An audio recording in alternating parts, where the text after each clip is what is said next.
Okay, it's our 100N Condensate 2 and 3 video. We talked about Condensate 1 the last video. The main purpose of Condensate 2 was to get the water from the dump condenser condensate pumps, and it fed the steam generators. It was an 18-inch line, broke up into 3 sections with isolation valves. Probably a lot of this for thermal expansion. Had 2 motor-operated block valves in the middle of it.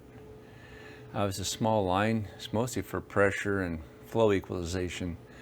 As you had 16 condensate pumps, number 1 would be down here. Number 16 condensate pump would be down there. And each cell had 2 lines feeding it. This stops at the condensate 216 valves on the condensate 2 line. Condensate 3 was just a spill line. It took excess water from the secondary loop and sent back to the after heat removal tank. The reason it went to this tank, once the water's in this loop, it picked up some probably contaminants and also had the chemicals for treating water. So it was kept out of the demon tank, a separate tank. Like we said in Condensate 1, the water from here went for the secondary loop makeup, generator 184, then also emergency fill. The dump condenser condensate pumps, they took the suction from Condensate 1. You had a discharge valve here and a suction valve, check valve. If the differential pressure got, I believe, too high across these, then the recirc would open. All these pumps had recirc valves to keep them overheating and keep minimum flow through the pump. On this system, it was run off the secondary loop surge tank. If you had a high level in your surge tank, first this valve would open. It was set on a 0 to 50 scale. So at 50% on the controller, this would be 100% open. And then from 50 to 100%, this one would open. It'd take excess inventory and send it back to after heat removal tank. These were manual valves, drain valves. I believe they were motor operated at one time. I don't think they were used since the beginning. Up here you can see the cells. You had cell 5, cell 1 through 5. Cell 6 was thrown on the end when they put in the Hanford generating project. We mentioned this in Condensate 1, but everything down here had a 6 in front of it, so this would be 6216 on the level control valves for the steam generator, and everything else would be the 216s. As the water coming back from Condensate 5, it would feed back into Condensate 2. This comes from the boiler feed pumps in 184. It was set up for a mass balance originally. It'd look at the steam flow to all the drive turbines and the turbine generator in 184, try and measure all the steam flow, and then calculate how much condensate had to come back. Even today, that'd be a really difficult trick. And using the Bailey controllers, I don't believe it really ever was used.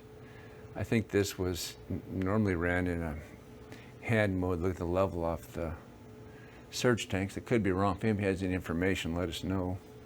I believe the condensate valve 243-3R was normally used for bringing back water from 184. If you had a high surge tank level, these valves would shut down and it'd hold the water back in 184. As that generator storage tank level reached high level, then the dump valve in 109 from Condensate 5 would open. This would be the condensate going back to the generator coming off the drive turbines. That's this condensate valve 228-1. So it's high level generator, this would open and it'd dump the water back to Condensate 3 and send it back to after heat removal tank. So once again, the surge tank really controlled a lot of stuff. But this was the feed water from the boiler feed pumps from 184. This was all the condensate coming back from the drive turbines, and the turbine generator would end up back here. Normally, I believe it was put back into this part of the loop. This was the backup. Something happened to this valve where I get more water back. But anyhow, Condensate 2 is just a header to move the water from the dump condenser and condensate pumps to the steam generators. Our next video is probably going to be on the steam generators. If anybody has any more information on the control logic and different things.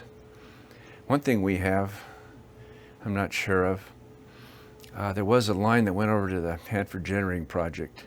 And I remember the condensate 94 valve was locked open. I remember this valve.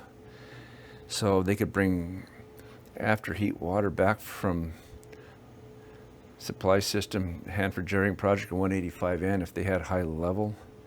And then the min tank hooked up here.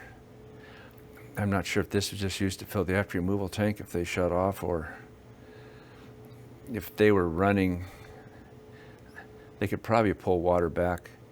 It'd be like a vacuum drag setup where the condenser vacuum's low and it would pull the water as long as the heads are reasonable.